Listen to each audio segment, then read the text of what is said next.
Good morning and welcome to the online worship and soon to be live in-person service at Kitsap Unitarian Universalist Fellowship. We are having today what Reverend Jessica coined as a soft reopening, where members of the worship committee plus the welcoming and membership committees are here. And they are the folks who have administered the live streaming, and how wonderful it is to see real people in our sanctuary today. Next week's first in-person service will be limited to only the 60 people attending who RSVP. Look for an email from Tanisha, our office administrator, the first thing this week asking for RSVPs for December 5th's service. Please do not show up at KUUF on Sundays going forward unless you have previously reserved the space via the RSVP process, as only those who have will be admitted to the sanctuary building. And thank you in advance for your understanding and compliance.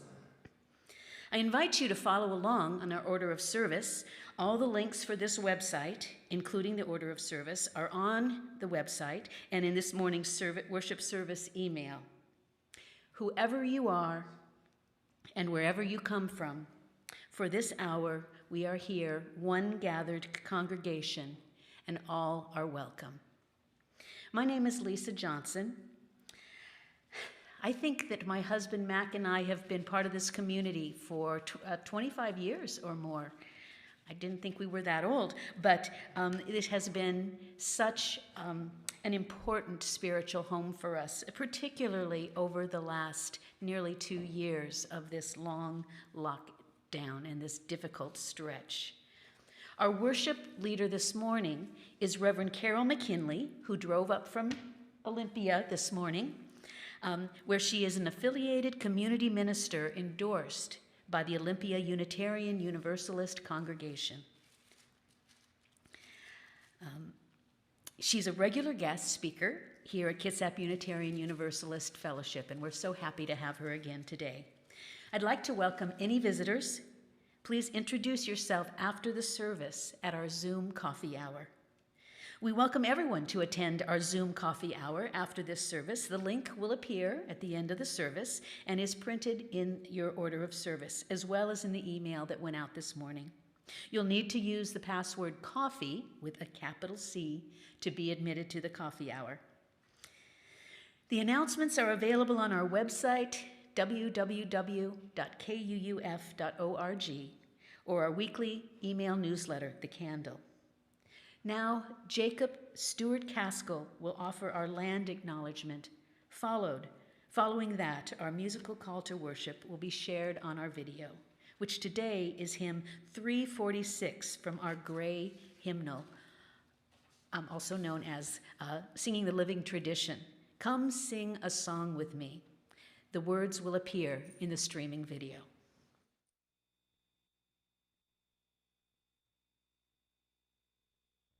My name is Jacob, and I am a member of the Cheyenne River Sioux tribe of the Lakota people.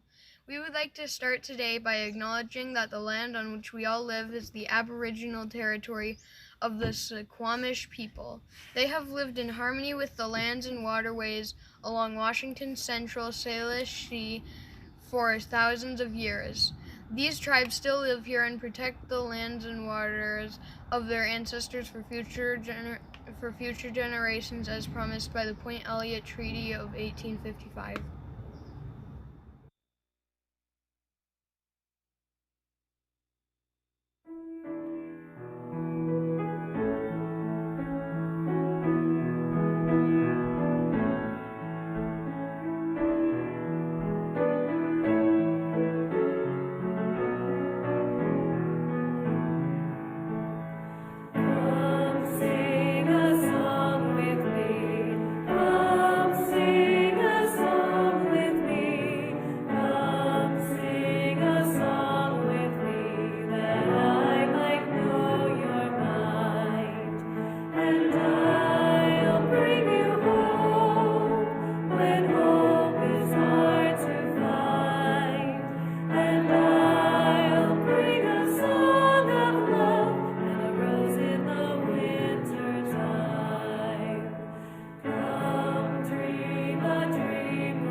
Our opening words this morning are by the writer Starhawk.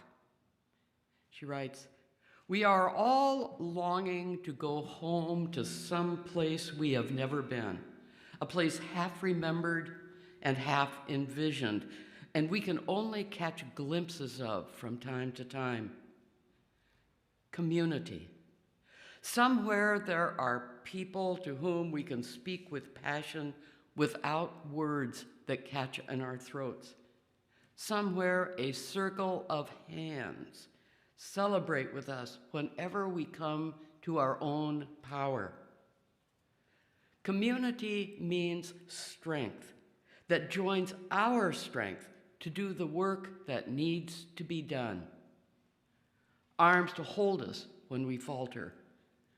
A circle of healing, a circle of friends. Someplace where we can be free.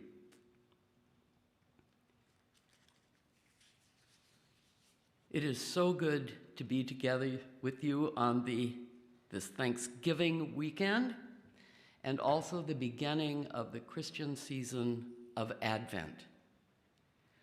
And now, let us have our chalice lighting.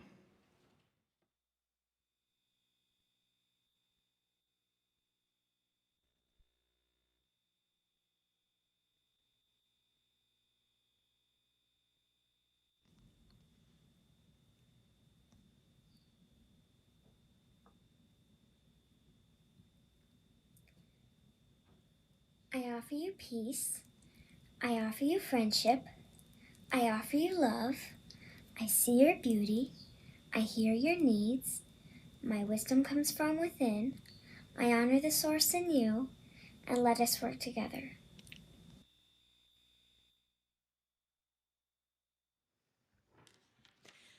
Our opening hymn is misnamed in the accompanying video as "How Can I Keep From Singing?" Correctly named, it is "My Life Flows On in Endless Song" and is an early Quaker song with an American gospel tune. Its third verse seems quite poignant and appropriate today, considering it was written during the McCarthy era in protest of the rounds of paranoia and fear that took root during that dark time in our nation's history.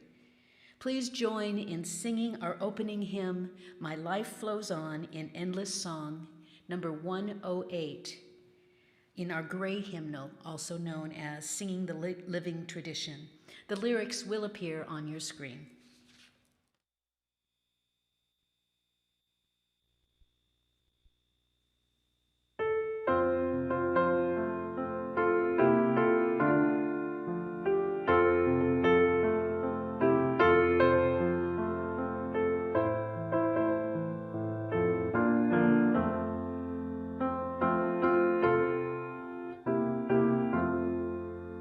My life flows on in endless song above earth's lamentation.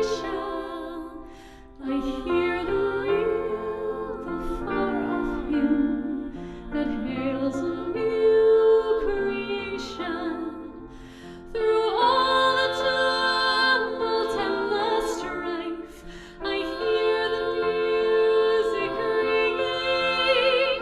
It sounds an echo in my soul. How can I keep from singing? What though the tempest round me roars? I know the truth it liveth. What though the darkness around me close? Songs in the night giveth. No storm can shake my inmost hum, while to that rock I'm clinging. Since love prevails in heaven and earth, how can I keep from singing? When tyrants tremble as they hear the bells of freedom ringing, when friends rejoice both far and near, how can I keep from singing? To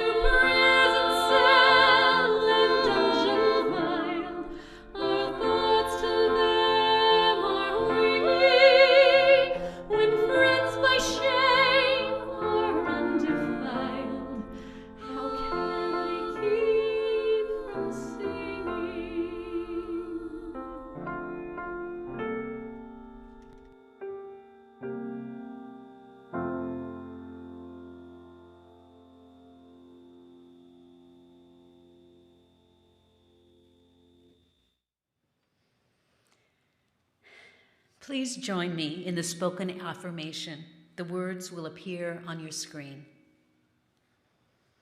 We gather as a caring community, seeking life's deeper meanings. We value diversity and affirm the worth of all living things. We strive to speak truth in love, to act for justice, to grow in spirit, and to care for the earth. We celebrate with open hearts and minds the creative power that sustains and transforms us. Now it is time for our morning offering. You may donate electronically or by check. If you would like to donate electronically, please use the PayPal link in this morning's email or on our website. You may then email admin@kuuf.org to let us know if your donation is for 1, the KUUF General Fund, 2, the Minister's Discretionary Fund to help our members in need, or 3, our monthly charitable giving recipient for November, which is Q Youth Resources, which is an all-volunteer nonprofit. QYR schedules and runs events dedicated to the lesbian, gay, bi, trans, queer, questioning, intersex, and allied communities' needs. And needs and experiences for education, professional growth, and fun. Funds that are not given a designation will go to our general fund. If you would like to donate by check, please send it to the address on the screen. In the memo line, designate to which of the funds your offering should go. If this is your first time at KUUF, as you are our guest, there is no need to contribute. Now let there be an offering to strengthen and sustain our community, which is sacred to so many of us. We will enjoy our pianist's gift of music, and then Bonner Sams will read the story for all ages, also known as our children's story.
Wow.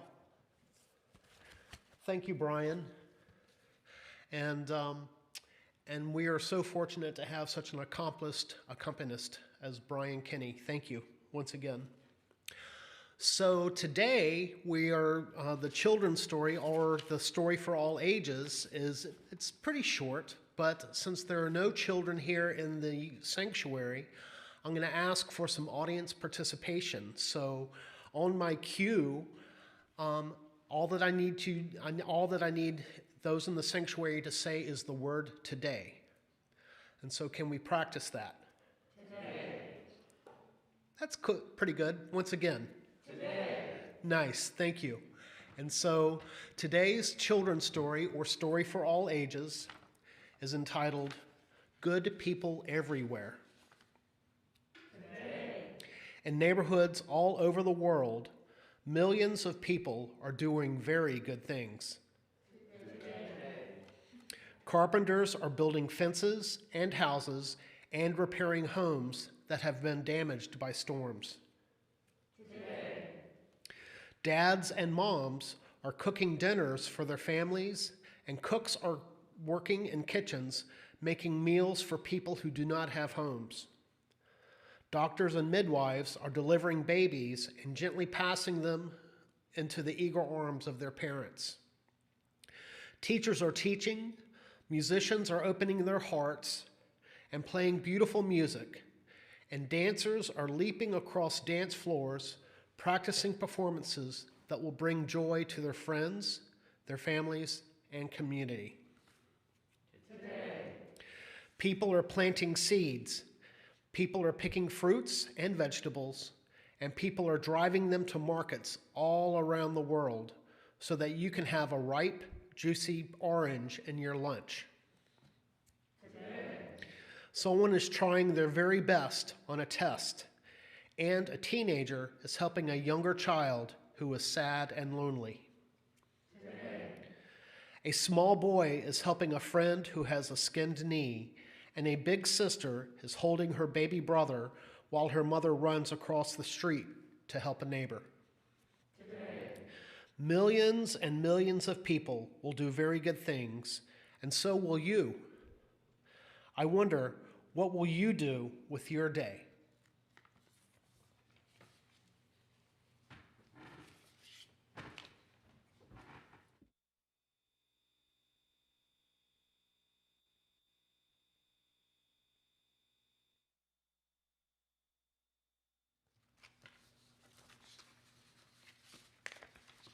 Shall we sing? Yes. With the ukulele? I hope you can hear this. This little light of mine, I'm gonna let it shine. This little light of mine, I'm gonna let it shine. This little light of mine, I'm gonna let it shine. Let it shine, let it shine, let it shine. I'm doing okay. Everywhere I go, I'm gonna let it shine. Everywhere I go, I'm gonna let it shine.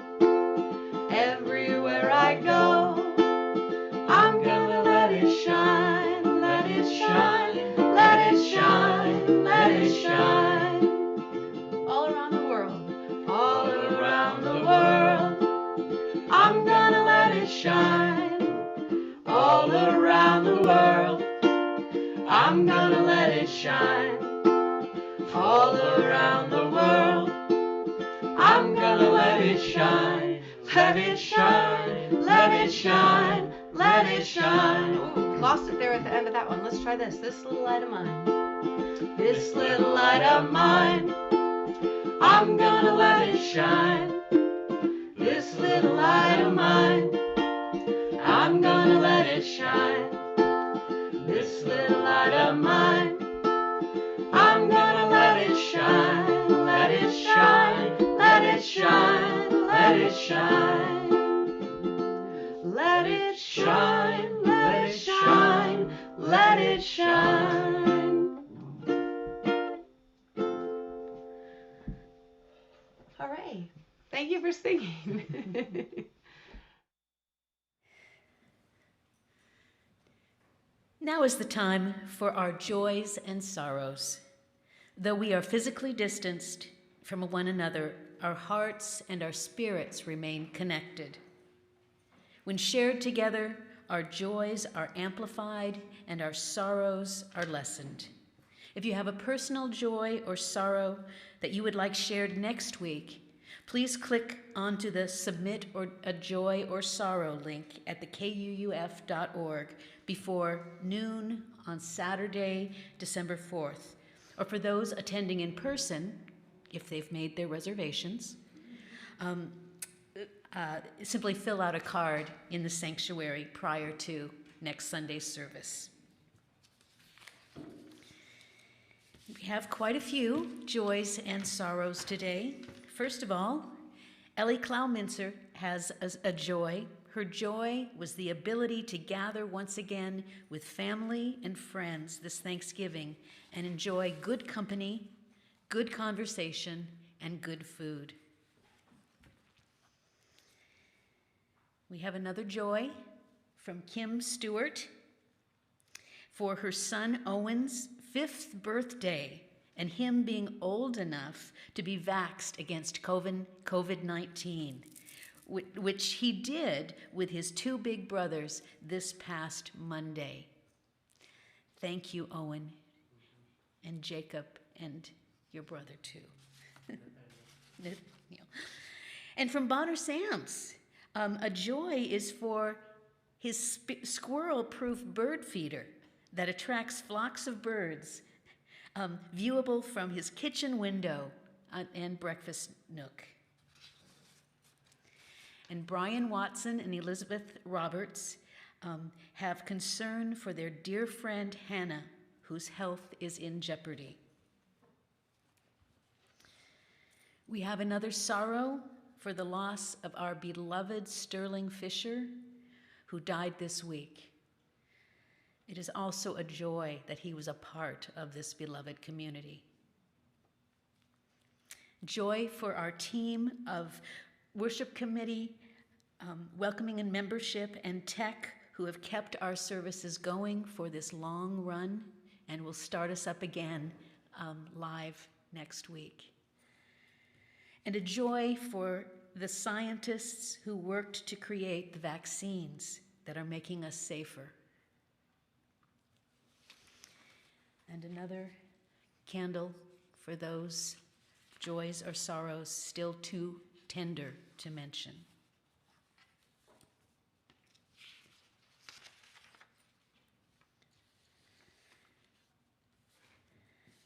And now, in the spirit of community in which we find strength and common purpose, we share our joys, our sorrows, our hopes, and our dreams.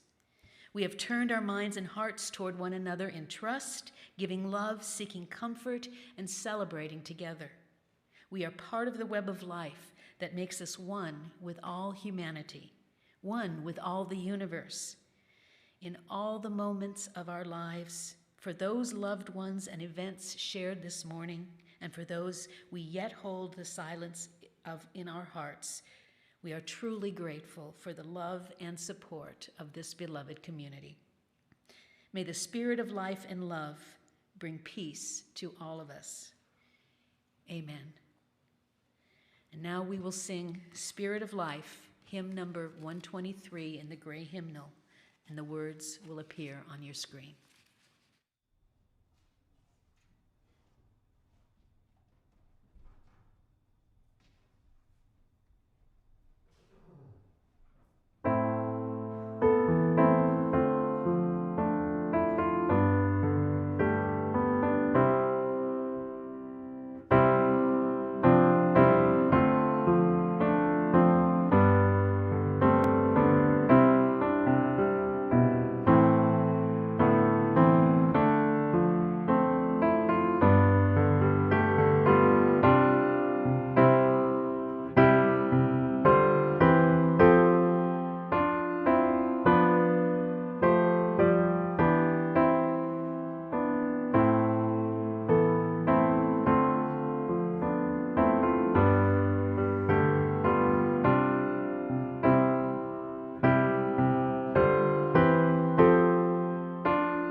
Our first reading this morning is from the words of the Reverend Teresa Soto, adapted from her poem, When There Is No Happy Ending. Hope is the thing inside you that says yes in the face of every no.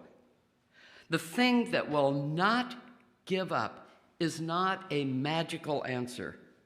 Our hope is not indefinite.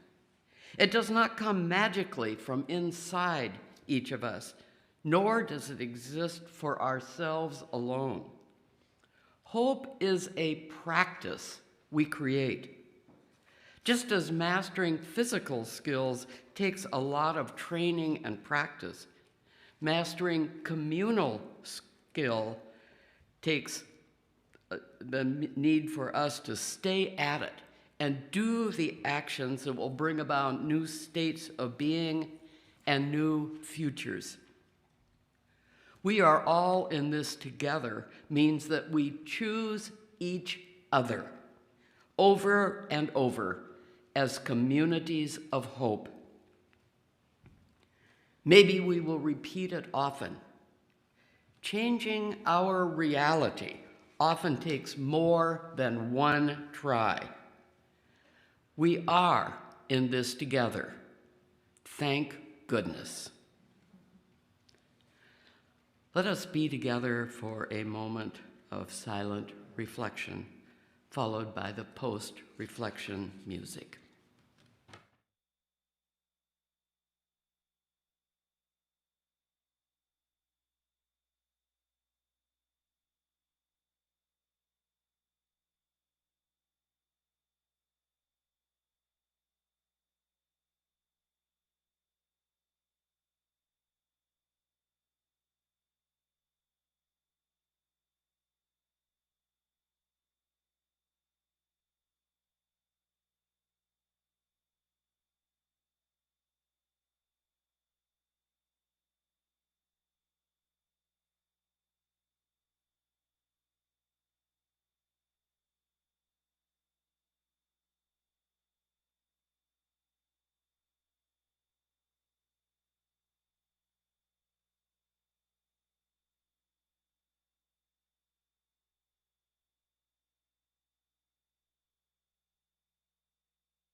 Thank you, Brian.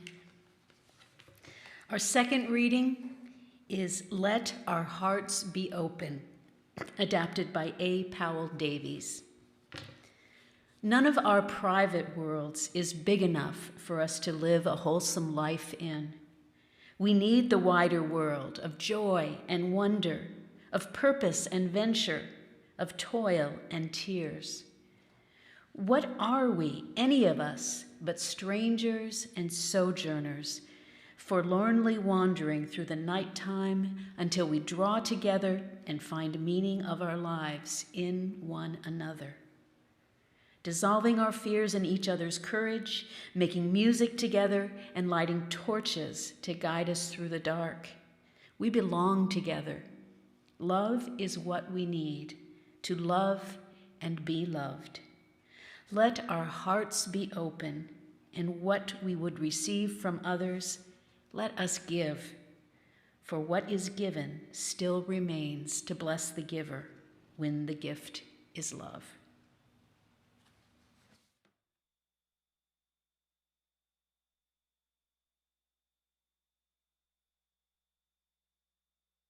Thank you, Lisa. For the past 5 years, I have facilitated a caregivers group in my Olympia home congregation. Everyone in the group is a person providing care and support to another person, usually a partner or spouse, but some are caring for an ill or disabled parent, sibling, or child. The idea for such a group came to me one Sunday morning while I was sitting in a church service. Now remember, this was 5 years ago when we thought sitting in the sanctuary was the normal thing to do. I looked around the room and I saw several women who I knew had the primary responsibility to care for spouses experiencing the debilitating and heartbreaking progressive effects of Parkinson's disease, congestive heart failure, dementia, Alzheimer's disease. I also knew these women, being of a certain generation, were not people who readily or comfortably talked about the difficult parts of their lives or asked others for support.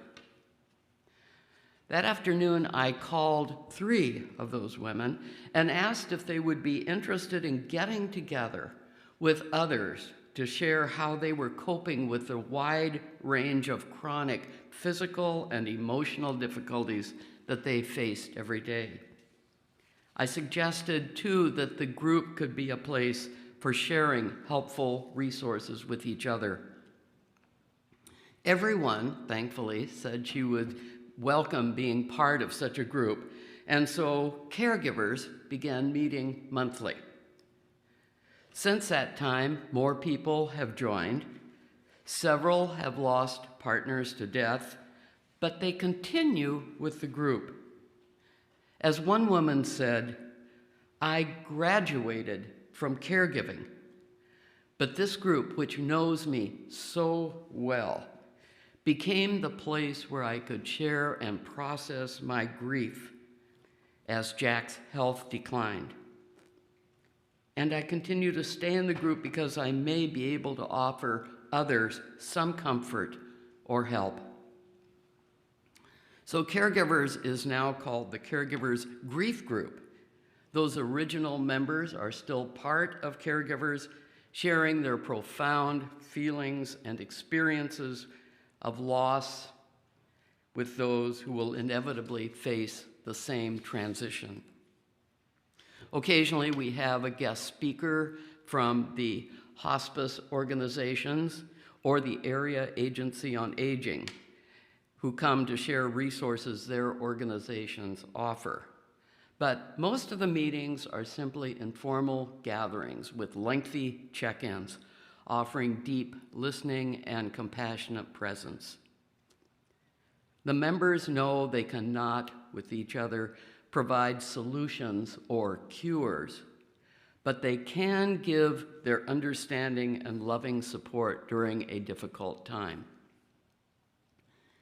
Our group does hold an open invitation to anyone in the larger community to join. However, 2 non-UU congregations have asked for advice in starting their own groups, reflecting the desires of their members to be with those they know in their own religious traditions. Like so many of our groups nowadays, Caregivers meets on Zoom. Members have found that even though they miss the intimacy of being together in the same space, the regular connection, even virtually, is a deeply felt need, and even more so during the emotionally charged holiday seasons. Their relationships are strengthened by being part of the same religious community, being with others they have known for many years, as well as sharing an understanding of what it means to be in their particular faith community. That relationship moves beyond the Sunday worship service to strengthen the connections that over time have built trust, confidence, and the willingness to share very personal feelings. Within that caregivers group are people who hold very different political views. They have different opinions about how our city responds to current issues like homelessness or policing. They even disagree on how the seats are arranged in the sanctuary. But when they come together, they do so confident they can be held in the arms of those who recognize the struggles they face as caregivers and honor their presence in that religious community they share. And despite their differences, they make the gathering, whether it is in the church building or on Zoom, a safe and loving place for one another. We know that the places we share with others hold deep meaning for us, and what we do when we gather together holds special places in our lives. During this holiday season, many have and will continue to come together to share meals, memories, and food traditions. In my family, I have 2 adult daughters who insist that we have my Aunt Juanita's cranberry orange relish, which they don't really like. And of course, we have to have the butterflake rolls from Wagner's Bakery, a German bakery, which produces rolls laden with butter and white flour, which must be among the most unhealthy bread products around. Yet that cranberry relish and those butterflake rolls were on my table this past Thursday. Their absence or substitutions would have been unthinkable. Yes, you may have traditions like that, and these family traditions are strong, and the places where we share those traditions also hold special meaning. In her book, Kitchen Table Wisdom, Rachel Naomi Remen, who is a doctor who specializes in the mind-body connection to health, writes, "The places where we are genuinely met and heard have great importance to us. Being there may remind us of our strength and our values in ways that many other places we may pass through do not. The places in which we are seen and heard are holy places. They remind us of our value as human beings. They give us the strength to go on. Eventually, they may even help us to transform our pain into wisdom." Yes, places do matter, as the caregivers group has found. Our religious community, whether gathered virtually or together, as some of you are here today in the sanctuary, our religious community is a holy place, a place that can sustain and refresh when it is most needed. Shared memories, shared traditions, shared rituals like the chalice lighting, the candles of joys and sorrows, being together in silent prayer and contemplation. These all hold deep meaning for us. The Episcopal priest Barbara Brown Taylor writes in her book, Leaving Church, a Memoir of Faith. She writes of her experience as a vicar in a small church in Georgia. There, we could even be quiet together, she says, which was something that did not happen many other places in our lives. Silence was so countercultural for most of us that it took a lot of practice before we could do it together. And of course, as we all know in our congregation, the music, the hymns to which we know all of the words, like Spirit of Life. The beautiful music that the choir, the soloists, Brian provide each Sunday, that music lifts our hearts. In her Episcopal Church tradition, Brown observes that we sang things we could more easily have said. The Lord be with you, and also with you. She adds, none of us would have dreamed of doing this in the grocery store, but doing it in church, we remembered that there was another way to address and to be together. Where else do any of us sing anymore, especially with other people? Where else could someone pick up the alto line and the second verse of Amazing Grace and 5 other people have the courage to sing in harmony? Sometimes, writes Brown, when we were through, we would all just stand there listening until the last note turned entirely to air. Just think about that. How many of us ever think about singing alone, outside of the shower, perhaps? Yet, as a community, we sound great. Our voices join together to sing those very familiar hymns. Suddenly, our own singing, joined with that of others, sounds fabulous. Yes, our religious community is important to us, despite our personal beliefs about God and the sacred, or about the meaning of sacred texts. That sense grows from and holds meaning because of those memories, those traditions, those rituals. It grows from relationships. Some built over many years, some over only a few weeks. For many in our midst, those relationships developed in religious community have become family, especially for those who do not have family members or longtime friends nearby. So, new families are created. Some of you may have spent Thanksgiving and other holidays with created families, including those families within this religious community. Families, original or newly created, remind us we are not alone. And our religious communities offer that feeling of being with those who share a sense of place, a sense of meaning.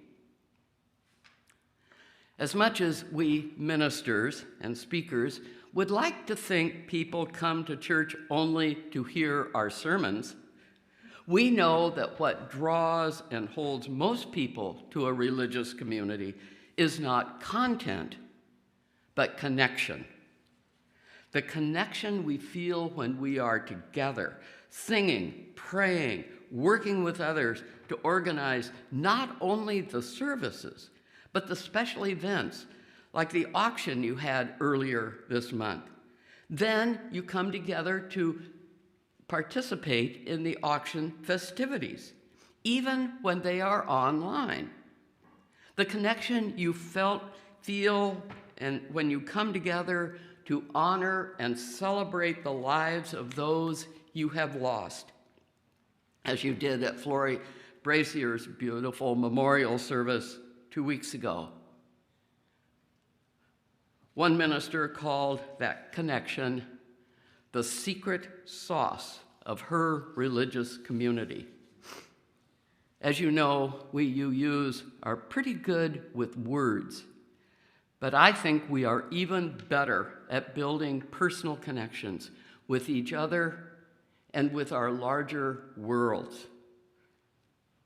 It is here in this fellowship where you hold firmly onto the connection that finds members supporting each other in personal pain and stress, grieving together in times of loss, and of course, laughing together in times of joy, working for justice and supporting not only your own congregation, but all those local organizations serving the larger community.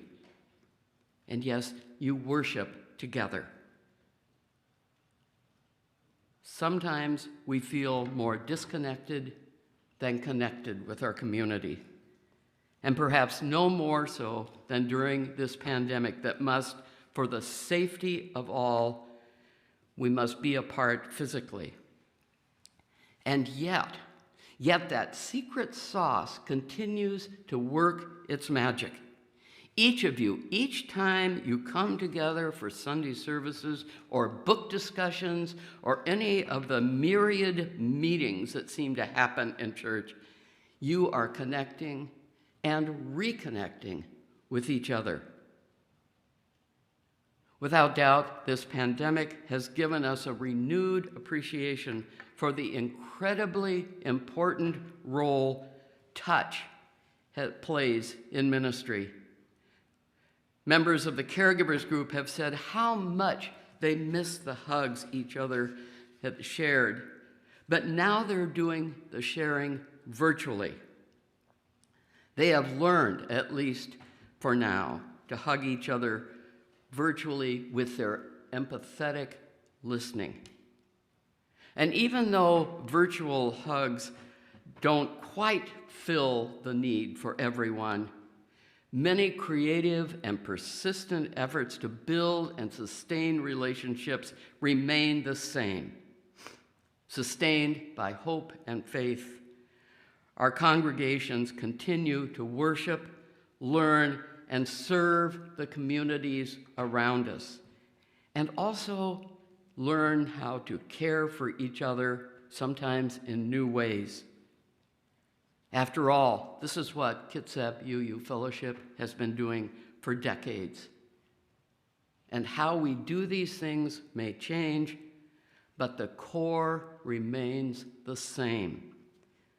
Our religious community, its values, and our optimistic faith hold us in relationship and continue the transformational work in our lives.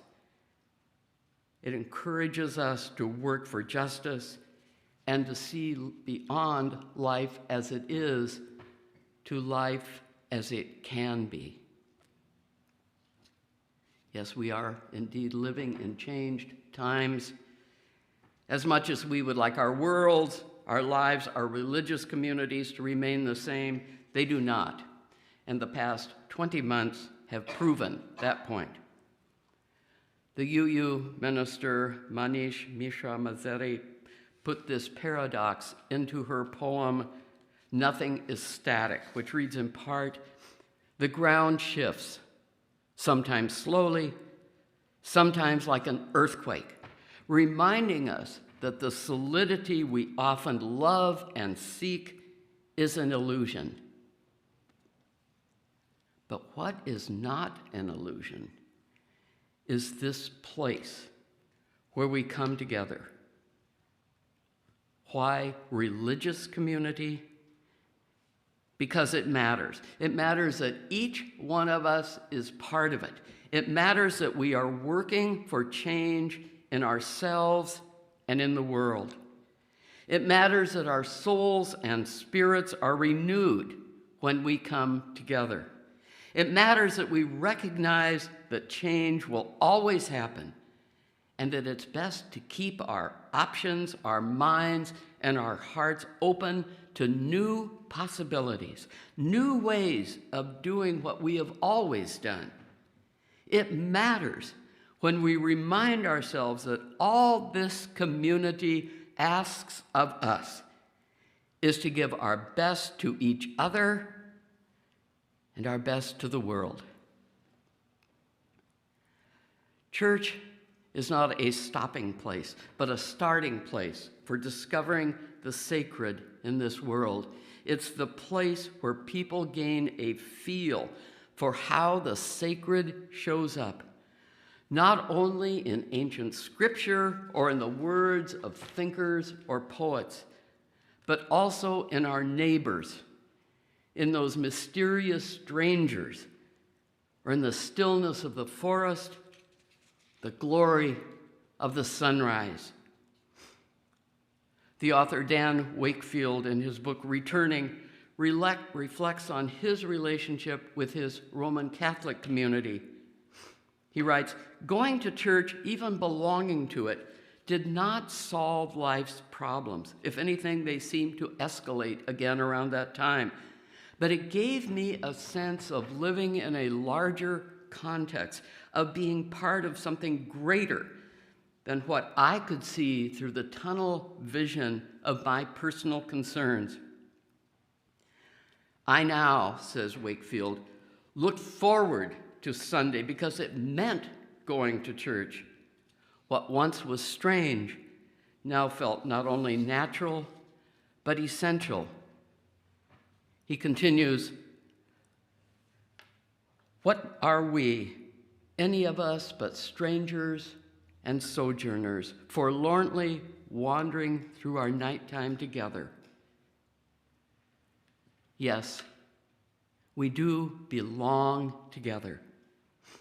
On this Thanksgiving weekend and all year long, our religious community for us holds possibility, greater possibility to love and be loved as we continue to make sense of our lives and to move forward with hope and faith, with possibility to be with others as we continue that journey. Amen, and so may it be." Now we'll have our closing hymn, "We Are." It's number 1051 if you're looking at a hymnal, in the teal hymnal.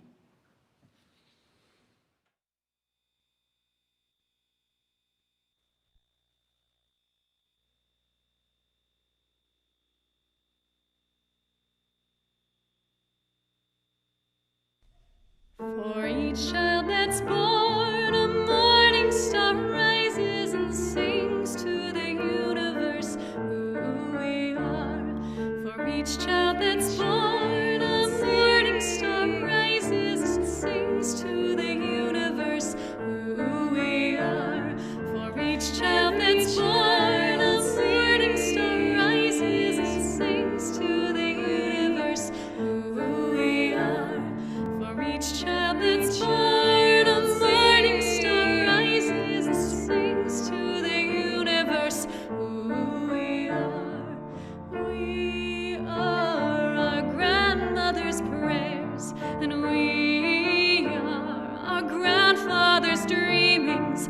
We are the breath of the ancestors. We are the Spirit of God. We are mothers of courage and fathers of time. We are daughters of dust and the sons of great visions. We're sisters of mercy and brothers of love. We are lovers of life and the builders of nations. We're seekers of truth and keepers of faith. We are makers of peace and the wisdom of ages. We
Spirit of God.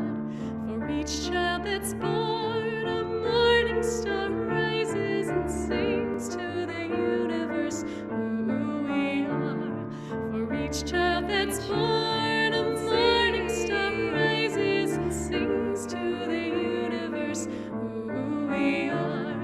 For each child that's born, a morning star rises and sings to the universe who we are. For each child that's born, a morning star rises and sings to the universe who we are.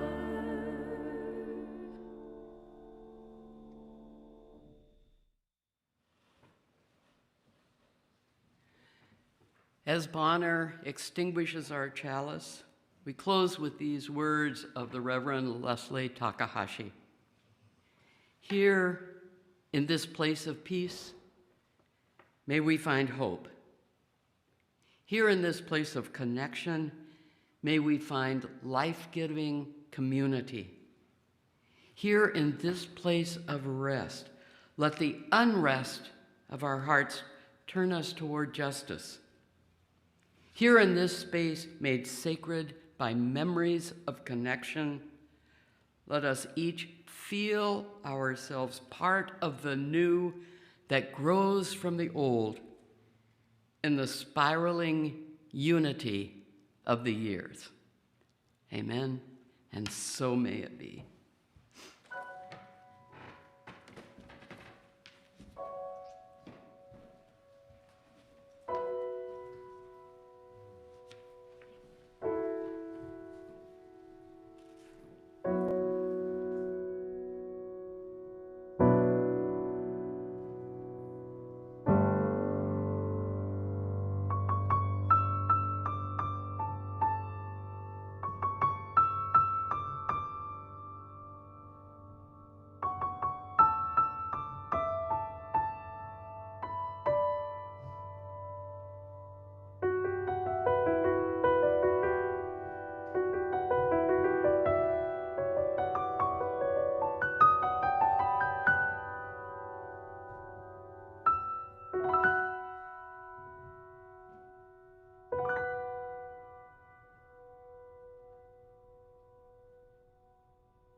Now, all are invited to greet each other during our coffee hour, our virtual coffee hour.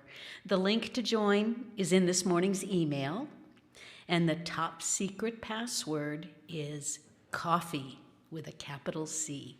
Please join us. Thank you.